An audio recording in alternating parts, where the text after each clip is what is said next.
really nice to be here in Germany on YouTube.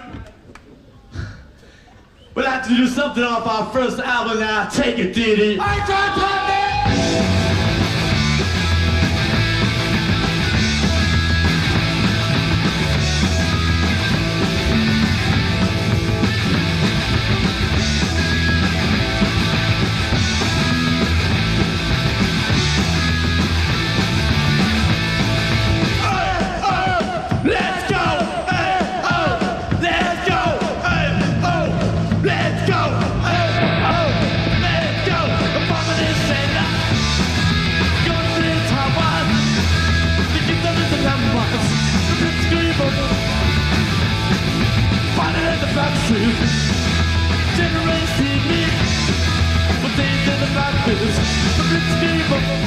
It's a combination of things. One, I think we were a little ahead of our times, and a little over people's heads, at the time. Everybody was really scared of us. Basically, we were just so original, so different. What we did was, we tried to bring back the original feel of rock and roll. Hey, oh, let's go! Hey, oh, let's go! Hey, oh, let's go! Hey, oh, let's go! The genre has gotten very strange by that point. The songs were like 6 minutes long with lots of solos and sort of virtuosity, which at first was great when it was practiced by Jimi Hendrix and Eric Clapton and people like that, had really 6 years on gotten where you had sixth generation Led Zeppelin copy bands and stuff like that doing superfluous solos, guitar solos, drum solos. It just got too messy. So we wanted to strip that down to its elements, along with the vicious, violent guitar playing, my sort of flowing, pulsating drumming, and Joey's sort of a British infected pop nasal vocals, sort of, gave it a certain atmosphere.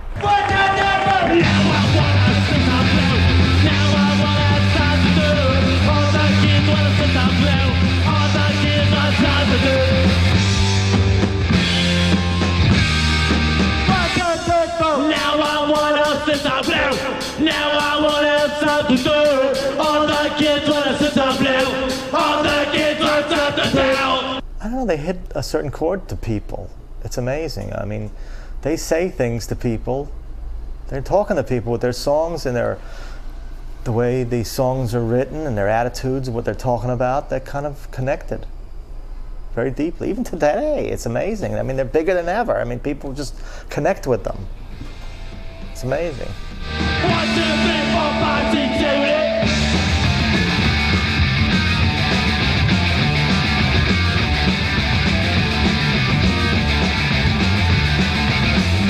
I guess what makes them unique, identifiable, is the tempo, that really quick, straight ahead tempo, with kind of like the real heavy sounding guitars, but with the pop edge.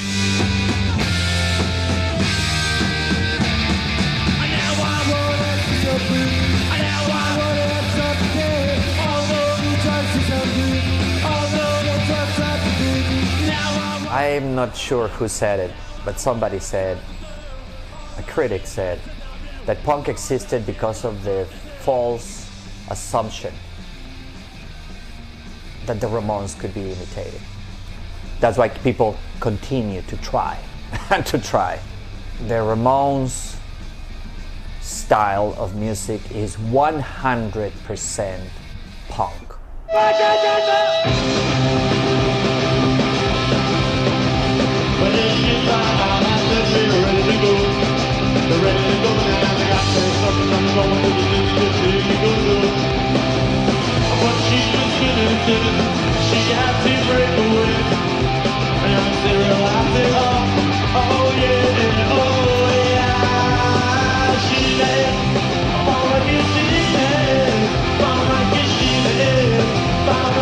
Yeah.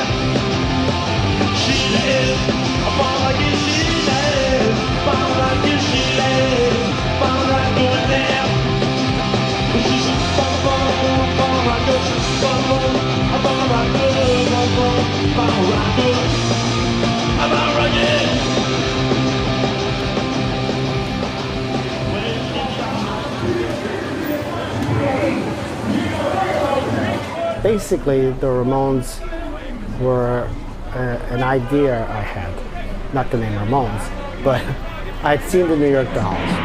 All the girls been losing. All the bad it don't seem like cops as great as it once used to be. I know I'm good, and so you just better be better. When you get yourself out on that floor, you better have yourself together. 'Cause that's when there's gonna be a showdown. I saw how exciting they were, despite the fact that they weren't really virtuoso musicians. The idea hit me that I knew these great kids from Queens that I thought would make a great band because they were so unusual. They were so colorful and different and so very much into rock and roll. But they were kind of afraid to put a band together because they weren't particularly virtuoso musicians. So I thought, wait a minute, these guys would make a great band. So I got in touch with Johnny, and we talked about it, and we got together, and we put the first Ramones together, which was a trio. And to my surprise, right away they were coming up with very innovative songs.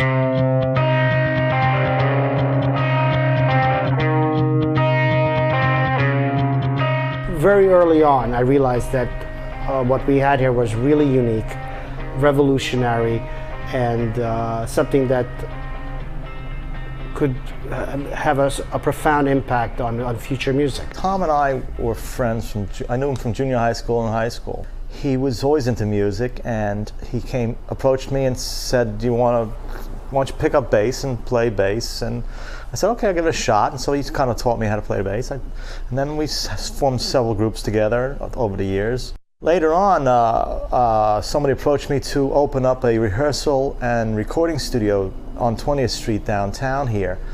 And I brought Tommy in, so we designed it and built it and managed it. It's called Performance Studios on 20th Street, not far from the old Max's Kansas City.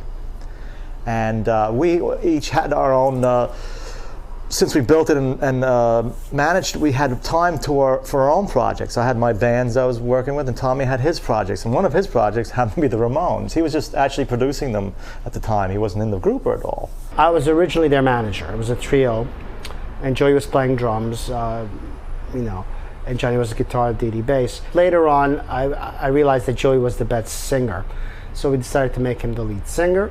And we brought in, we tried some drummers, and they didn't get what we wanted. I was trying to explain to them what we wanted, and basically they didn't get it because they were playing the style, which was kind of heavy metal drumming with lots of tom-toms and bashing and stuff like that. And so I would show them what we wanted, and eventually the guy said, why don't you play drums? And so even though I'd never played drums before in my life, at least I knew what was needed.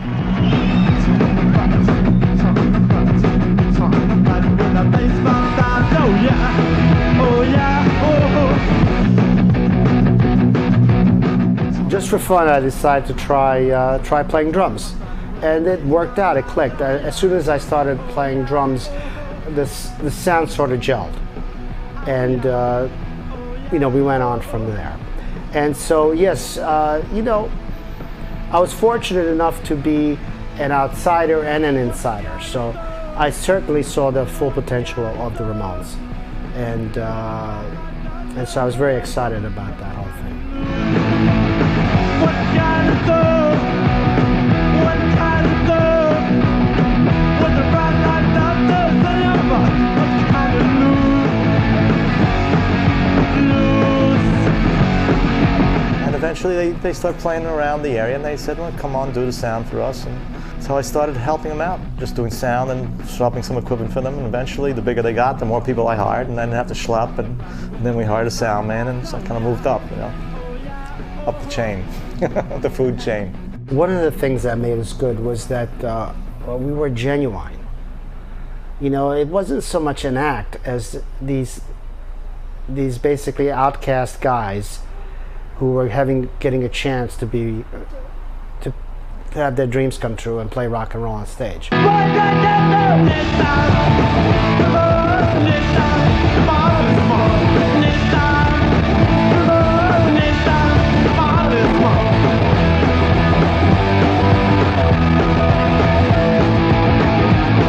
I thought Johnny Ramone was a brilliant guitarist for what he was doing.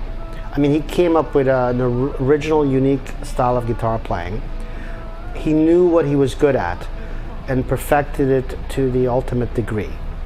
So as far as punk rock guitar is concerned, he was the best. John was a great guy. He was very down to earth. He had politics that were right wing of Attila the Hun, really. He was the most unpunk person you could ever meet. I think he was a genius. A genius, to me, by definition, is somebody who invents his profession. I think somebody does something the way that nobody else has done it before. And that is very, very different from being a technically accomplished musician. I had this discussion with John a couple of times. I told him that I felt the Ramones were way better artists than musicians. To him, that was too artsy-fartsy an statement, you know. To him, thinking of being an artist was meaningless, inconsequential, you know. He didn't care to think about it at all. Well, for what he's developed in his style, yes. I mean, he developed that just basic punk rock raw guitar of no downstrumming. Nobody was doing it at the time. You know, most people play like this. He was just going down, down, down, down, down, down, down. He developed the whole thing just to fit the Ramones style. It's difficult. The downstrumming technique is difficult to reproduce for most guitar players because they play both up and down, and it's easier to play up and down than just down. Johnny liked to play down because he got a good tone out of his guitar. He really loved Led Zeppelin's Communication Breakdown.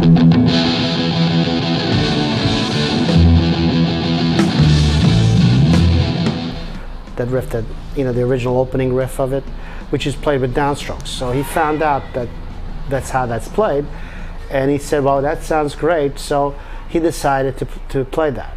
Now, it's very hard, especially at the speed that the Ramones played, to play like that. It became important because that's the way John did it.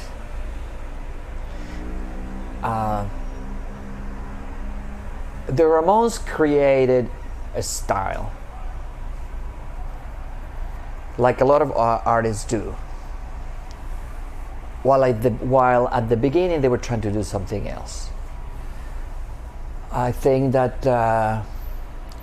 some artists are trying to do things applying knowledge or theory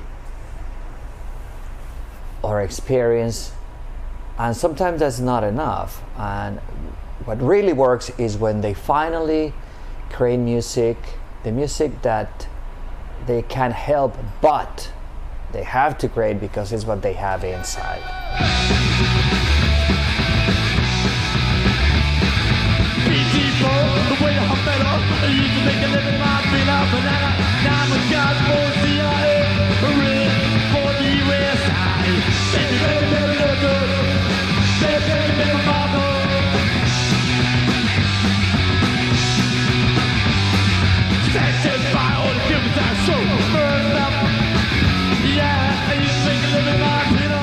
First of all, I thought that he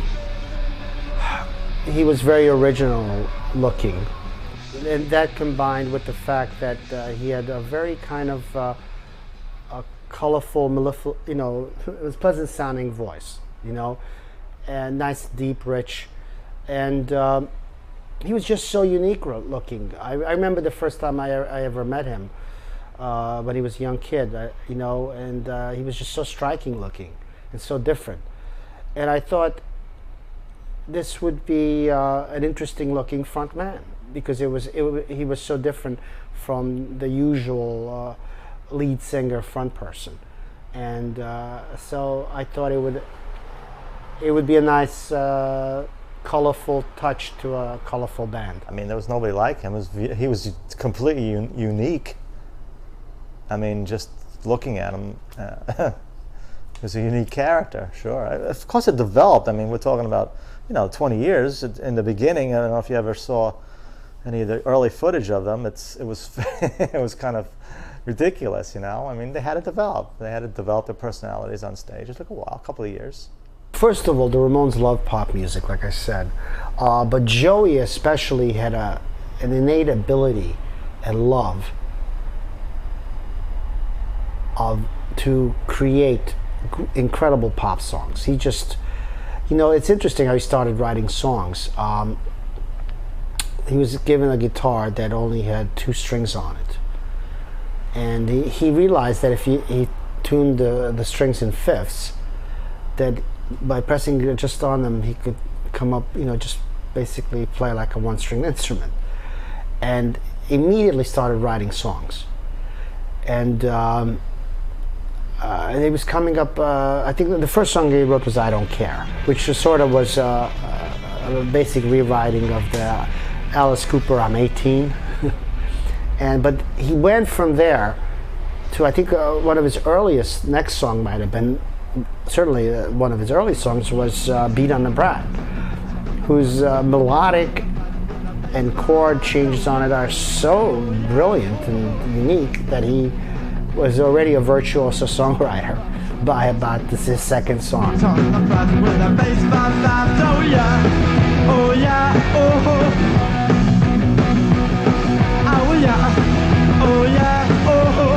Well, it's kind of like the Beatles. Like, you had McCartney and Lennon. Like, Joey was more of a romantic, more ballad type of things, although he wrote up punk rock stuff too, but Dee Dee was more punk rock, heavier punk rock, so you had like the Lennon-McCartney aspect of the group there. Dee Dee was a bit isolationist, I think is probably the best word. He was a bit separate sometimes because he was in his own space. I mean, as I said earlier, the thing about when we did a gig at Brixton Academy, he said to me, "How was it tonight?" And I said, "What do you mean?" He said, "Were we fast enough?" I said, "Of course you were." And he said, "Because I don't know what else I could do. If I had to put on a CV, I'm a punk rocker, that wouldn't qualify for a job selling newspapers on the Brooklyn Bridge." And I was stunned that he'd thought that far from actually leaving the band and doing something else.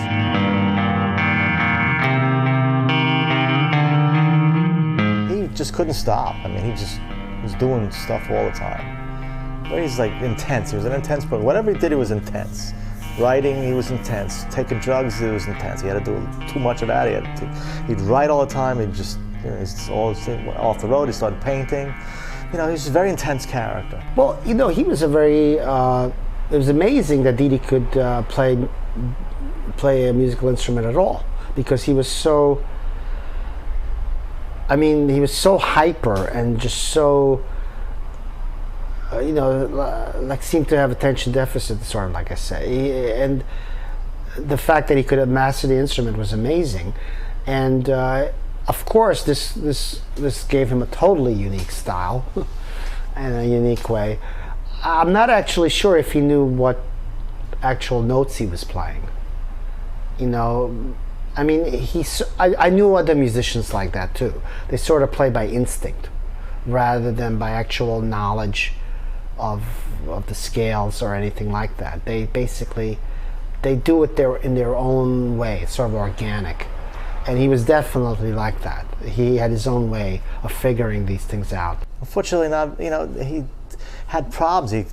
Mental problems. He had multiple personalities, and unfortunately, his personality that kind of brought him down took over too much. If you read his books are like very depressing, and everybody's against poor Dee Dee, and it wasn't like that. It's all in his mind basically, and he just couldn't handle it, what was going on. It's unfortunate. Dee Dee and I lived in Queens, so we'd drop everybody off here in Manhattan, and I'd take a lot of rides with him, and so I developed a good relationship with him, and try to, you know, get into his head, but it was, oh, forget it. It was one of his many heads, I should say. It was very difficult, very difficult. Oh, you're alive now, baby. You better shut it up.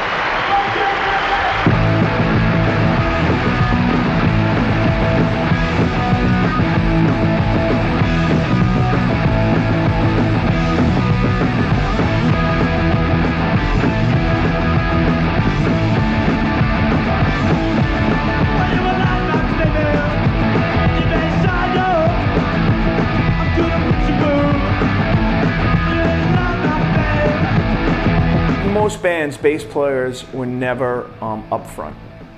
Bass players were not usually the focus of the band, you know. But the Ramones were kind of like the Beatles, where you had like, you know, where the Beatles, you know, you had people that loved Paul or people that loved John, you know what I mean?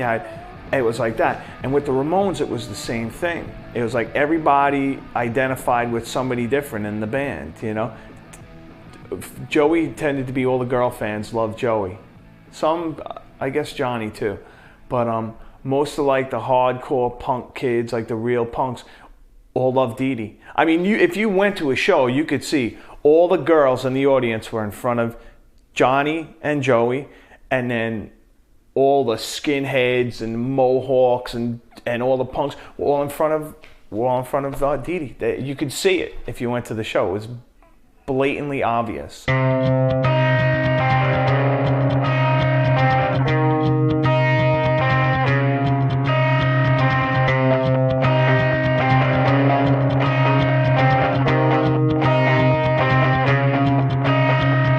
At that time, back in the early 70s, there were a few places for not top 40 cover bands to play, you know. There was a Mercer Arts Center. That place fell down. Unfortunately, Max's Kansas City, it closed up. And CB's kind of happened by chance. He wanted to open up a blues, country blues, bluegrass. That was country, bluegrass, and blues. That's what CBGB's means. And it was, this area at the time was like the Bowery. It was a lot of bums, and now it's like ridiculous. It's like Yuppieville now. But back then it was like raw. It was like raw, and it was a dumpy bar. And Hilly decided to take a chance on booking just unknown bands. I was told about them by Terry Ork, who was the manager of television, and he suggested we put the two bands together on a Sunday. So that's how they first came here. First gig was terrible. T-E-R, yeah, terrible. Actually, it was terrible because the main reason they had terrible gear. I mean, their amps were, everything was loose, their wires and everything, and they'd start and they'd stop, and everything was squeaking and screeching, and they couldn't get through a song, and they were yelling at each other on stage. It was a comedy of errors, you might say. I remember I told them I got to get it together, and it was hard to see Joey through all that hair, but yeah, they wanted to come back, and I thought, what the heck, give them another chance, and it took quite a few gigs for them to get it together, quite a few, and I think the most important thing at the beginning is they had really a strong desire to play, and they really wanted to play very badly. I mean, they became popular after a few months, and when they played, they did very well. They did well, and we did well.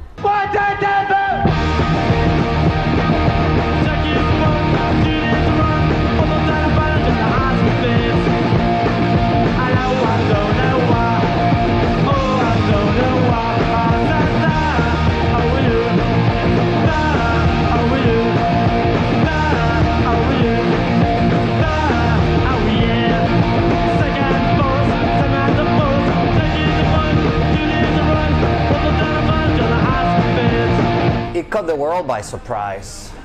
It caught a lot of people by surprise, and I don't think that people were thinking too much about rock and roll being dead then, but I thought it was going down slope. And just hearing what these guys were writing and how they were doing it was completely satisfying and uplifting.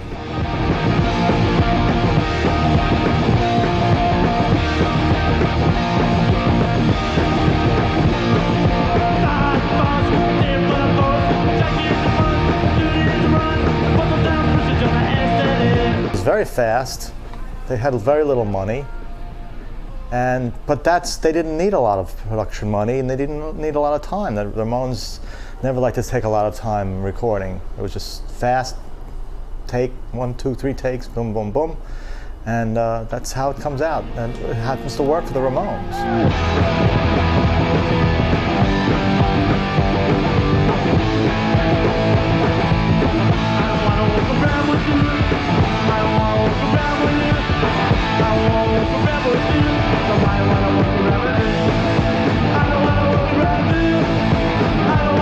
Well, it was minimal. We had a very low budget, very little time, and I didn't have as much chance to work on it as I would have liked, because my drums were set up at the other end of the recording studio, which is a very long, place in a totally isolated booth. And it was hard for me to get from there to the studio, and that combined with the fact that we had 12 hours to mix the whole album.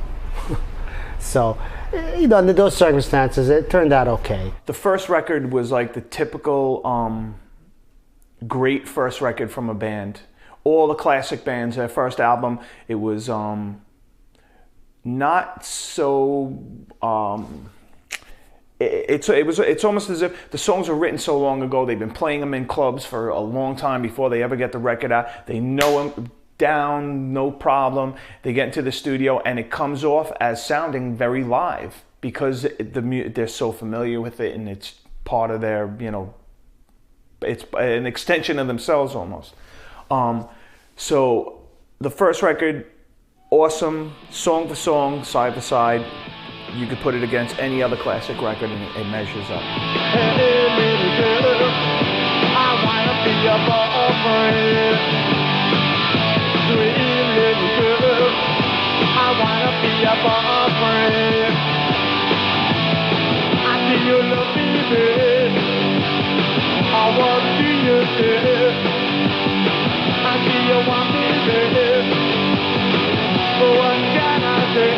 Oh, oh, oh. There's a great story about somebody from the record label coming down to the studio and asking Johnny how it's going on the first day. It's like midday on the first day, and apparently the band had showed up 3 hours early, and he asks Johnny how it's going, and Johnny's like, it's not too good, we've only got 7 songs down so far.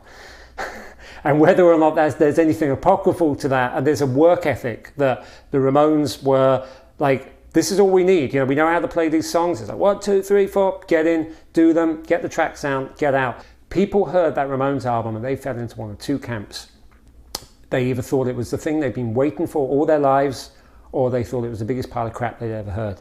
And there aren't many records that have that kind of have that kind of impact historically. You could say that the same happened with the British punk bands a year later, but it happened first with the Ramones. And for that reason, if for no other reason, really one of the most important albums ever made. Hey, little girl, I wanna be your boyfriend.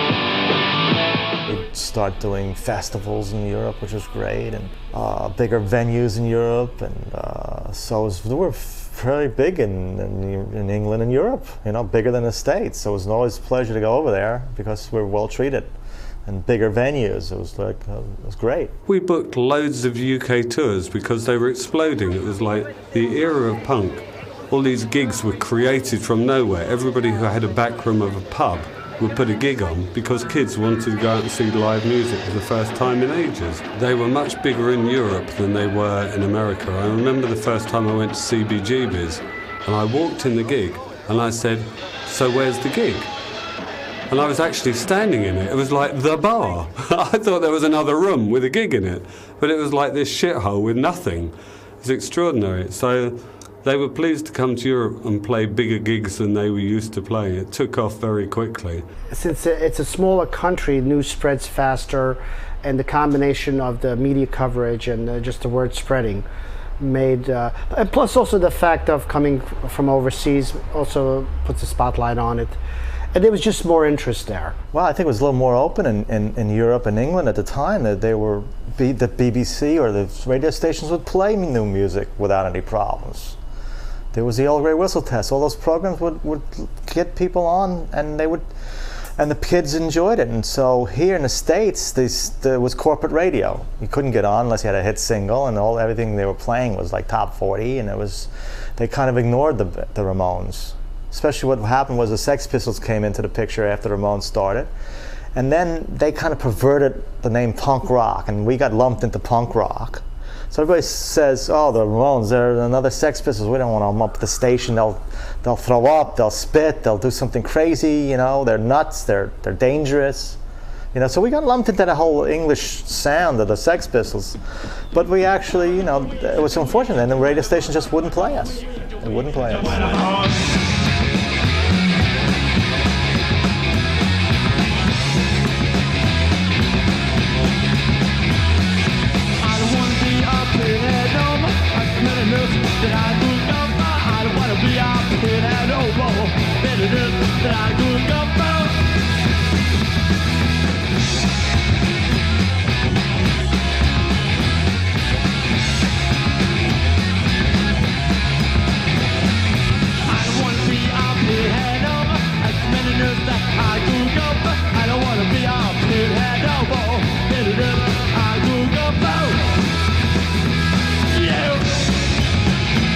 Leave Home was a sort of a change-up. What we were going for on Leave Home was a sort of a pop sound, because we liked pop music, and I guess we were in that kind of mood for that album. Also, we started working with Tony Bon Jovi, who was co-producer for the record, and we felt that he was good with that. So that, combined with our natural love of pop music, that's sort of our pop album. So you get these psychotic songs with psychotic lyrics, with these happy-go-lucky pop melodies, and so that's basically the Leave Home album. When I'm going out west where I belong, where the days are short and the nights are long, and I walk and I walk and I twist and I twist and I shimmy and I shimmy.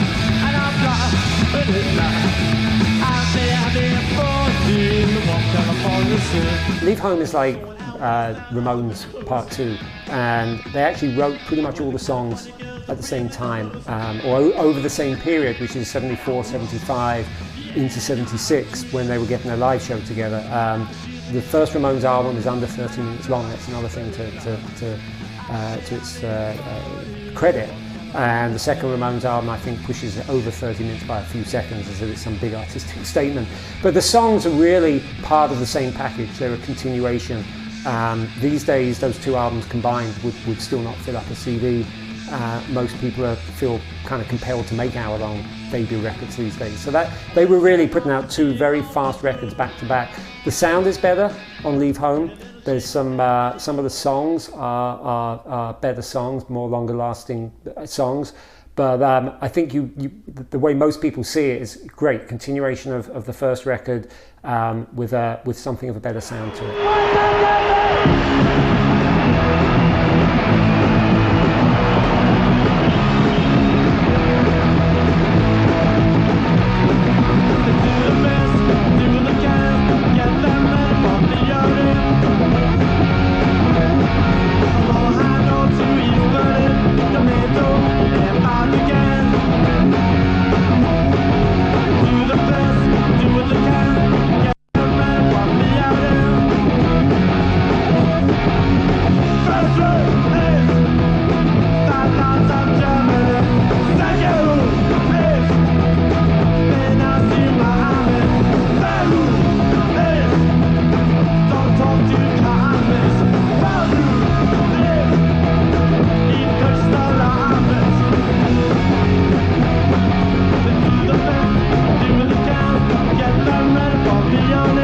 it's a fun and great album.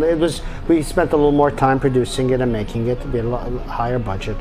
We worked in a nice, comfortable studio. It was a nice, homey studio with good equipment, and so that was a lot of fun making that record. Very much so.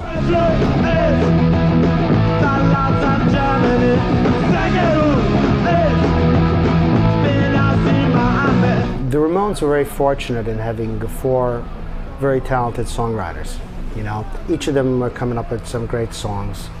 You know, the first album, a lot of the songs were written individually or in partnerships, and then later on we all started writing together, and that especially happened on Rocket to Russia.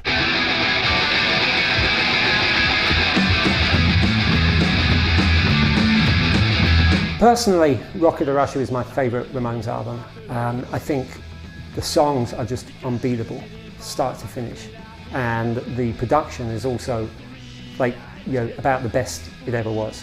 There's always that fine line for any group where you're progressing. You know that you want to sound better, and you can go too far. And also at the same time, you may be writing great songs. You know you're peaking, and you want to get them out really quickly.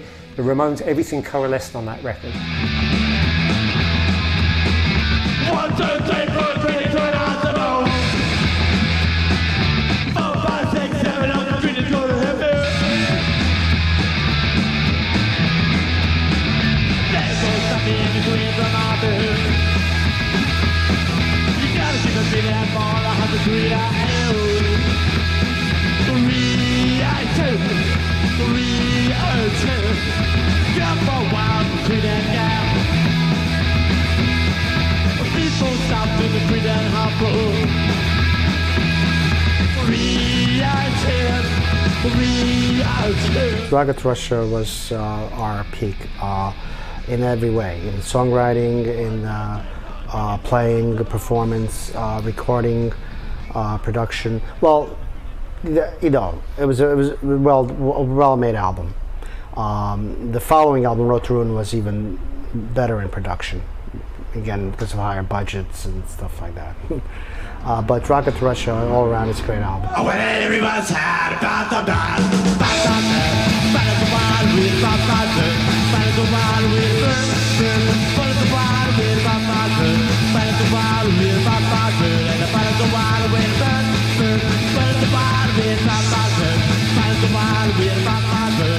the wild, what don't you know about the bird? Everybody knows the wild with the bird. The wild with the wild with the wild with the bird. The wild with the wild with the There's a cover version on Rocket to Russia. They do this song Surfing Bird that was recorded by the Trashmen back in the early 60s, I think. And there's something I remember about Surfing Bird. Years ago, back in England in the 70s, Kenny Everett, the DJ, used to have this item on his radio show on Capital Radio, which was the worst record of all time. And it was like, I guess, a listener competition to try and choose the worst record of all time. He ended up bringing out an album. I clearly remember he brought out this album. And I equally clearly remember that the original of Surfing Bird by the Trashmen was chosen as the worst record of all time. And I think if you want to kind of talk about why the Ramones needed to come along and you know, impact the way that they did, you know, they came along on their third album, they covered that same song, and they do it in their own inimitable style. It's the perfect song for them to do, because it is, in a way, the extreme surfing song. It's surfing taken to this garage rock extreme. It's absolutely hands down brilliant. And you know, the fact that people were in the 70s hearing these old garage rock classics that were made by teenagers that were crazy songs and saying somehow there was something wrong with them. I don't think the Ramones knew a thing about Kenny Everett doing this, but I think that they made their own statement. They came and they didn't just pick up on Let's Dance or Do You Wanna Dance, these kind of songs that they covered. They also covered this crazy surf rock song and made it just as crazy in their own style. I think it was these statements were really, really important to claim back this primeval rock and roll and say there's nothing wrong with it. This is as good as anything that's come along. It's just something that's stuck with me over the years about that particular song on that particular record.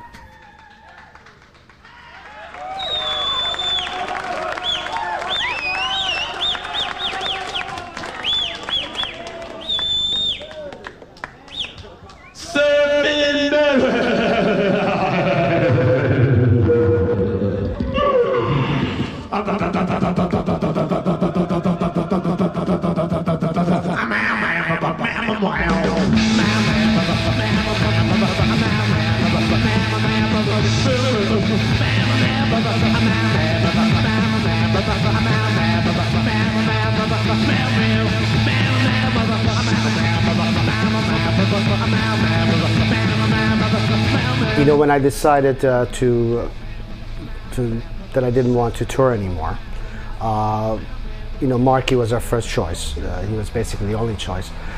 We knew him, you know, from the scene. I had actually had known Marky for many years, and so we brought him in, and it worked great. He was very enthusiastic, and basically he combined his style with my style, and what we did at that point was shift gears. The Ramones were becoming more of a professional band, so Marky was perfect to come in at that point because you know, they could shift gears and do the different things, and you know, so at that point it was a time for a change anyway. So it you know, kind of worked out perfectly. Mark, the drummer, he was just happy to be there, you know. Being the Ramones drummer is a hard bloody job. You had to drum really fast for a long period of time. But the early shows were only 35, 40 minutes. I can't remember how many songs they did, but it's hell of a lot of songs. Mark came in at a good time period, and Tommy at that point had agreed to stay on because he's the one who did put everything together as far as the look and the sound and everything else. He recognized all the different players. So for him to okay Marky coming in was a big thing. So he basically taught Mark the style, that drumming style, because Mark played in a heavy metal band. He played in a heavy metal band called Dust, and he was much more of a technical drummer than Tommy was, whereas Tommy was just kind of just a feel, you know. What made the Ramones so great, you know, their high-strung energy and their sort of strange behavior created some great songs, but it also made it very hard to be with them round the clock for someone like me, and so it sort of like was disorienting, and I was starting to lose touch with reality because their reality isn't the average reality, and so I was starting to forget what reality was. So I thought it would be best for everybody if I was able to stay on as producer and help them write songs. Well, losing Tommy was a bit of a shock, even though we kind of knew that that he wasn't that happy with the way things were turning out. I think besides the personal reasons that Tommy had, and this is probably, it is a speculation from my part, one thing that bothered Tommy, who had been very much, if not the leader, the advisor to everything, the consigliere type.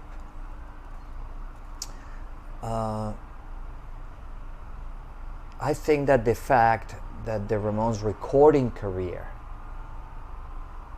did not get the level of success that was expected, that reflected on Tommy. And since Tommy was the one that had been laying down his strategy and was the man with the theory and behind the action, I think that that made him the fall guy. Rock, rock, rock, rock, rock on house.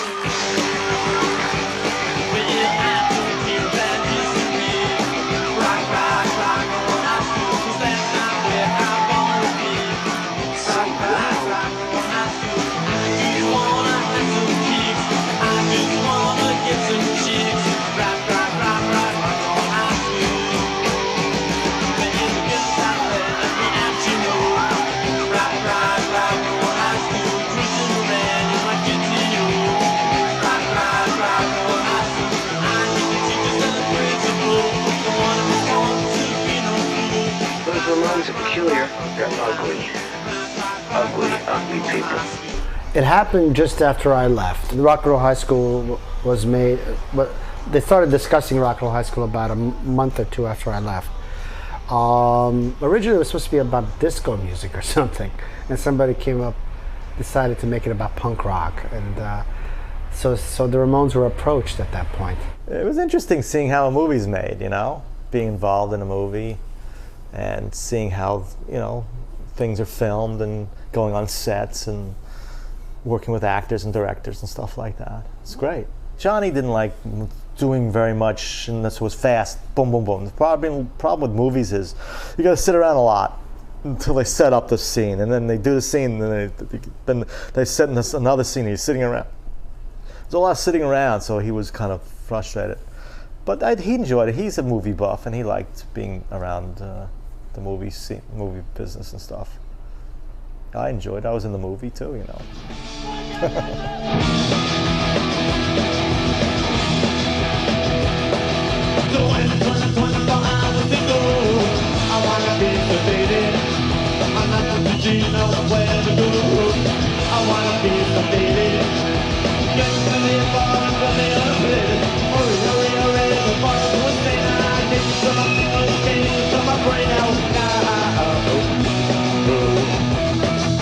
Oh, that was such a wonderful album to work on, you know, because I had all the time to produce. Okay, I was working with Ed Stasium, and it was just I felt like a kid in a toy store. I had full reins and everything, and we used wonderful studios, and it was great working with Mark.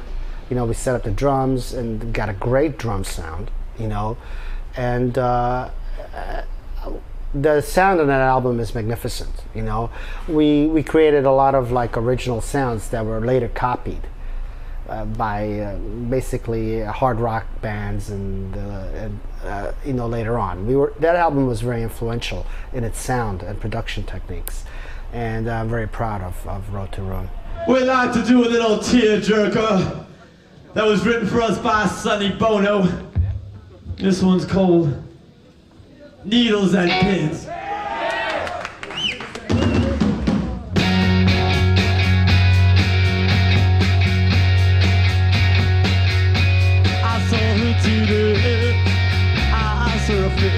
It was a face I loved, and I knew I had to run away, yeah, and get down on my knees and pray, yeah, that they'd go where the still begins up. Needles and pins up. First of all, the sound on the instruments are great, but we also did on that record we do some overdubbing also.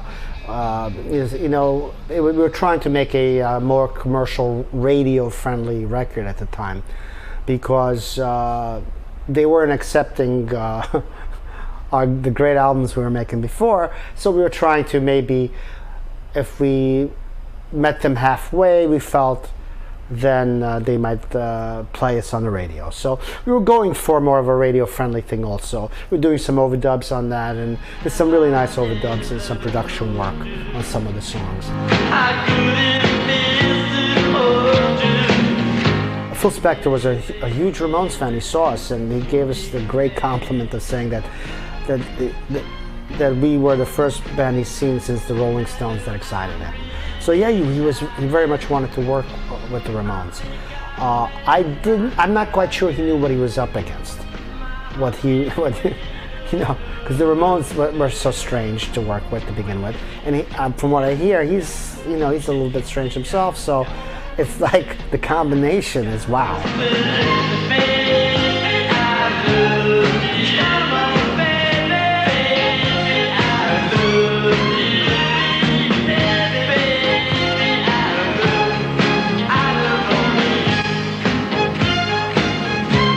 Wanted to be more successful record-wise. They would have liked to have been in the charts with hit singles, with hit out. All bands, that's what all bands aspire to. I mean, they had a hit with Baby I Love You, but it wasn't really them. It was a Phil Spector cover version. We did Top of the Pops, and the orchestra were there from the BBC. I mean, that's not what the Ramones were about.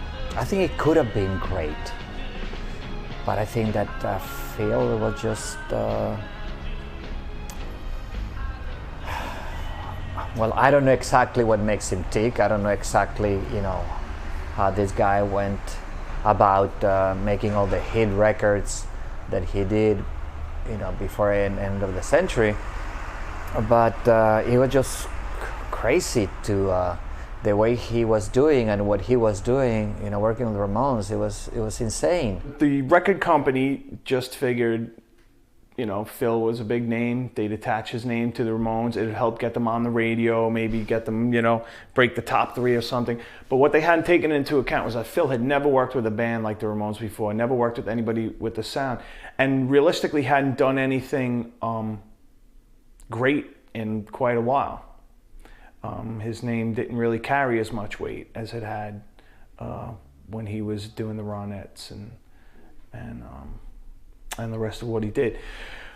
So what ended up happening was the studio was a nightmare. They didn't get along with Phil. He just killed the whole creative process in the studio, just overwhelmed them, pulled guns on them, threatened them, kicked Monty out, made Monty cry.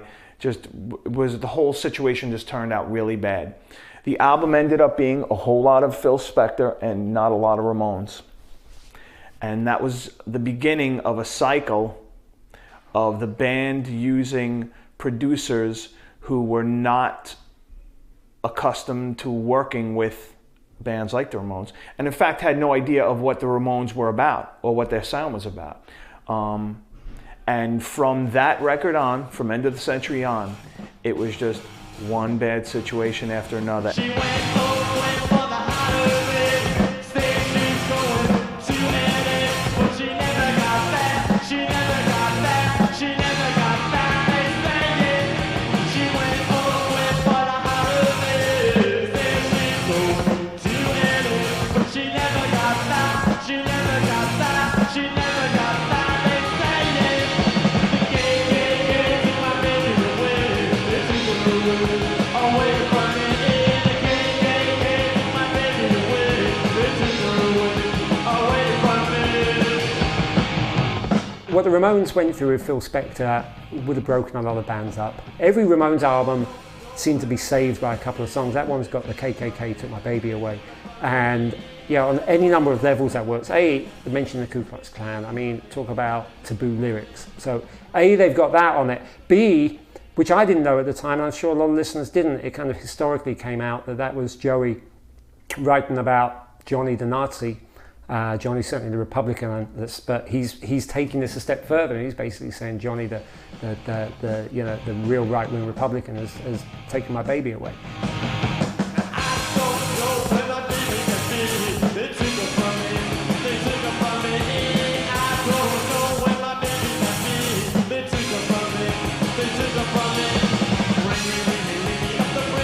The girlfriend thing, that's what happened, you know. And they'd talk. It wasn't like they never said anything to each other. They had to communicate, but it's, you know, like in a van, they wouldn't talk to each other. I talked to Johnny, Johnny talked to Marky, Marky talked to Joey, Joey talked to Marky. Joey wouldn't talk directly to Johnny because he didn't want to talk to him. It was noticeable, yeah, definitely. They'd sit at either ends of the bus. It used to be a bit cold between them, definitely. Yeah, you were aware of it.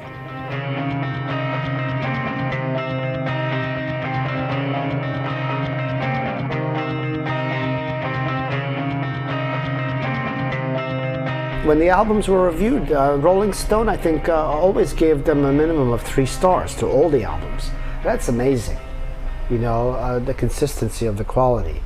I think, I can't recall them getting less, so that's possible. I remember how consistent those records were.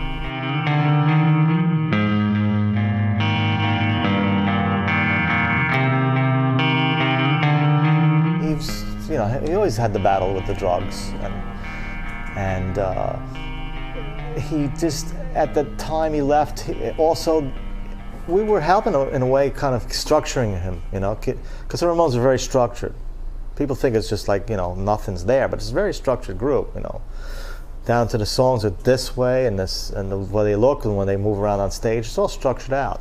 And at the time, I mean, Dee Dee's brilliant songwriter. I mean, the early Dee Dee years was incredible. So he was just flaking out. He just didn't want any more structure, and he wanted to do his own thing. His mental stage had deteriorated so much that it was dragging the band, and you know, when you have to tour all the time, you have to be together all the time, and you know, the band continued to travel in a van. The crews got tour buses, but they didn't. So they had to be with each other, and it just became harder and harder to tolerate, you know, Dee Dee's behavior. When he finally decides to quit, we don't believe him. We think he's gonna come back, but when we realize it's final, then of course Johnny, as usual, took care of the situation and says, fine, we'll just find somebody else. You know, we'll find a younger Dee Dee. I got a phone call from a friend of mine who was playing in a band with another guy who was in a band with Joey's brother. So it was kind of like a friend of a friend of a friend. He called me up and he said the Ramones are auditioning bass players. And I was like, oh wow. It's like, wow, that's kind of cool. Now, I was in the Marine Corps at the time. So he was like, you should go down. And I was like, I haven't played my bass in almost 2 years. I'm like, you know, what am I going to go down for? He said, just go down, just go check it out, you know? So I thought about it. I was like, yeah, it'd be kind of cool to go down and meet them and tell everybody, yeah, I went and jammed with the Ramones. So I figured, what the hell? So I dusted my bass off and I jumped in my truck and I drove into Manhattan, right down here at 25th Street and between 10th and 11th, SIR Studios. They didn't really talk to me much. He just asked if I knew any songs, and I said, yeah, you know, I know a couple songs. So we did I Want to Be Sedated. We stopped and he asked me a couple questions, and then we started to play again, and Joey walked in as we were playing, and I was like, wow, you know, that's wild. I'm in the room with the Ramones right now. A couple days later, I got a phone call. My mom said, the guy from the Ramones called you. I go, I'm thinking to myself, I must have left something at the studio, because I did not think that they'd be calling me to come back. So I called Monty back, and he was like, learn a couple more songs and come back. And I was like, all right. So I got a phone call a couple days later to come back again, and now I'm like, wow, 3 times, you know. So I learned a couple more songs. I go back. Now this time when I go back, there's a couple more people hanging out in the room. Arturo Vega was there, a couple of the roadies. So now they're starting to like show me to certain people, you know, what do you think of this guy? Well, that was my impression. At this point now, I'm a deserter from the Marine Corps because I haven't gone back. So now I'm a deserter. So at that audition, you know, I start to realize, like, I might have a shot at this, you know. So the next time I go back, we play live speed, we play a couple more songs, and now I go home, and now they start talking about touring, that they have a tour of South America booked, and would I be available, and this and that. So now I realize I got to get this discharge straightened out with the Marines. So I go home, and I was waiting on a discharge when I left the Marines. I wasn't in the I wasn't with my company anymore. I was in a holding platoon where you wait as you're being processed out. And so I call up, and the guy says, yeah, I'll call you back. And 15 minutes later, the cops come to my door, arrest me. I spent the night in jail at the local precinct, and then the next morning a bounty hunter picked me up and took me to Fort Hamilton in Brooklyn. And I spent the afternoon there, and then 2 Marines picked me up and drove me to the Naval Brig in Philadelphia. I spent 2 or 3 days there, and then 2 Marines picked me up and took me down to Quantico, Virginia. So I get to Quantico, and I get to the movement center and get signed in and everything, and they put us in the holding area. And I'm there my first evening, and the phone corporal comes out and goes, Ward, you got a phone call. So I'm thinking it's my parents. I'm like, Mom, my mother's going to be bawling, you know. So I pick up the phone, and Chris. I go, yeah, it's Johnny Ramone. I go, hey, Johnny, I go, I'm sorry, you know, I should have told you guys. I said, I thought I could get it worked out. He was like, well, what are they saying? I was like, I'm going to be here for, you know, a month to 2 months, but I'm going to get discharged. And that's it, I'll be done. He said, well, just do your time. Don't get in any trouble. When you get out, you got a job. And I almost fell. I was like, holy shit. So here I am in jail finding out that I'm going to be playing with the Ramones, you know. So I was like, you know, they shaved my head again. He was like, don't worry, we'll get you a Beatles wig, you know.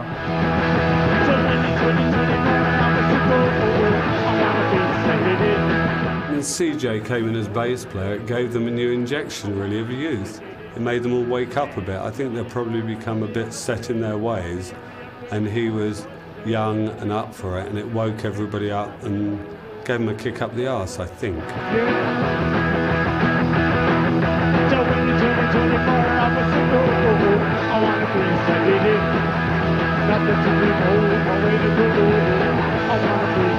There was always something wrong with Joey, and I think I was kept away from a lot of it, really.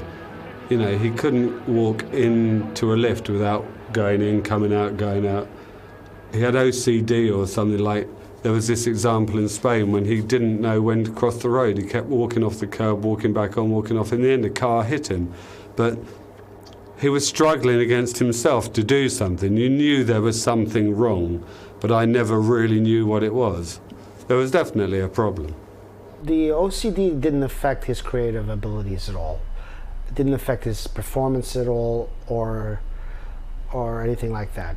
It basically was a handicap as far as everything else was concerned. You know, daily routines and just you know, people have to do repetitive things. You know, it affects their lives quite a lot. But fortunately, as far as I know, it didn't affect his performance or any of the creative endeavors that he was involved in. Me personally, what made it easy for me to put up with it or tolerate it, I didn't even have to put up with it. I accepted it. I think that is the word. When he lived here, for a while, for instance, I did try to make him do things like more or less normal, you know, to clean after himself, to be orderly. And but I was never like a disciplinarian style, you know, type. I never was. So I never had any real problem with it. I think I ended up accepting it more than trying to correct it. But accepting it became a good way of correcting it. And but I don't think Joey had any problem with it. You know, the Ramones were what made the Ramones great was their sort of basic eccentricities and uniqueness combined with unfortunate emotional distress they might have brought with them and everything.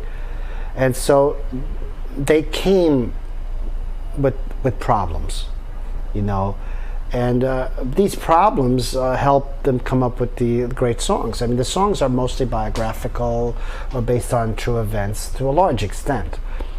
And so they led very emotionally charged lives, and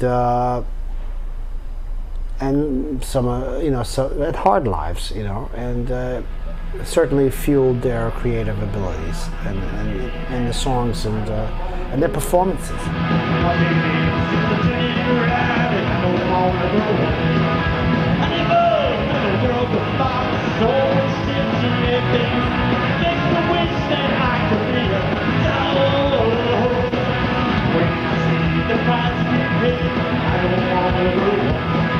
I've got their poster at home, the farewell tour, the Ramones in Ramstein. They told me that was it.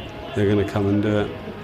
And I thought, fair play. I tried persuading them that we could go out 2 weeks every year, like reform, just specifically to do something that was worthwhile. And they said, no, we don't want to know. We're going to just call it a day, put it to bed, that's it. Because I thought they were joking to an extent. I thought they're bound to want some money next year. And then I'd phone up with other offers and nothing would ever happen. Nobody would ever return the call. So it all kind of just ribbled away, really.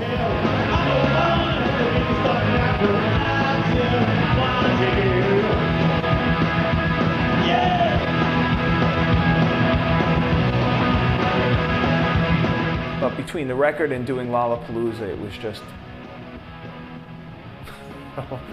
just not a very good way of going out.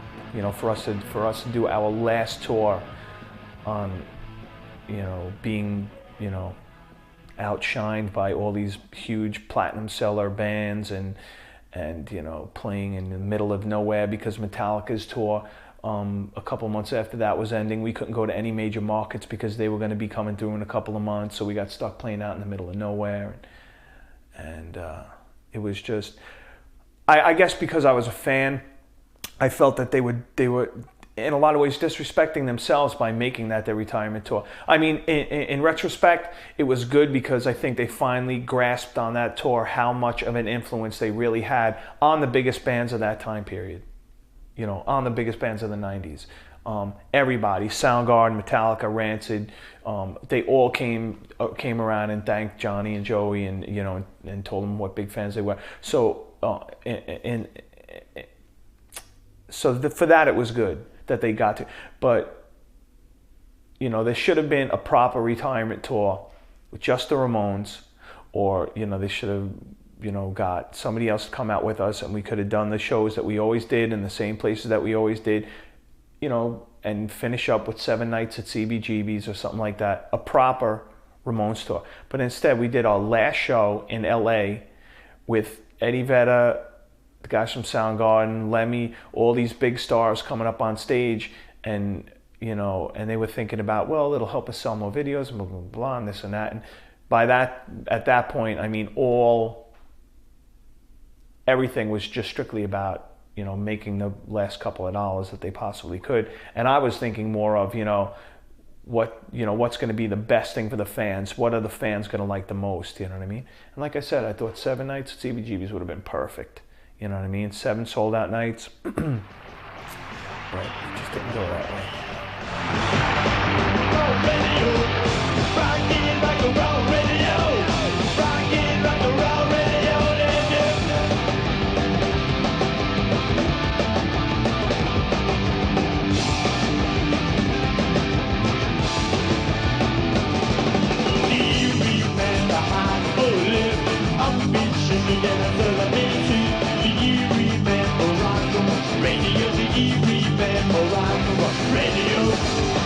I mean, my joke is, now I tell, is if the Ramones were this big now, this big when I was working for them as they are now, after they retired in '96, I would have gotten a raise.